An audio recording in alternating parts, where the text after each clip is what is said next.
स्वामी चिंचोली हद्दीतील दत्तकला महाविद्यालयाजवळ मंगळवारी सकाळी सिलेरो कार व ट्रक यांच्यात झालेल्या भीषण अपघातामध्ये तिघांचा जागीच मृत्यू झालाय। यामध्ये एका नववधूचा समावेश आहे। मंगळवारी सकाळी 7:30 वाजेच्या सुमारास हा भीषण अपघात झाला।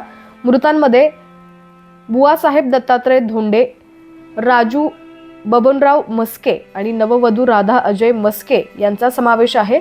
या दुर्घटनेबाबत मिळालेल्या माहितीनुसार पुण्यात कामानिमित्त स्थायिक असणारे मस्के कुटुंबीय पुण्यावरून सोलापूरला आजारी आजीला भेटण्यासाठी सेलोरा कारमधून निघाले होते।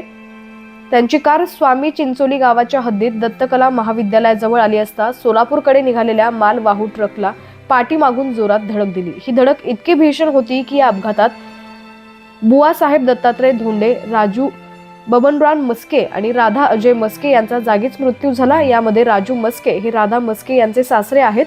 या दुर्घटनेत नववधू राधा मस्के हिचा पती अजय राजू मस्के आणि काजल राजू मस्के हे गंभीर जखमी झालेले आहेत। दरम्यान राधा व अजय यांचा मागील महिन्यातच विवाह झाला होता। अपघाताची माहिती मिळताच ग्रामस्थांनी आपुलकीची सेवा या रुग्णवाहिकेतून जखमींना तातडीने रुग्णालयात पाठवलं। या घटनेचा तपास दौंड पोलीस करत आहेत।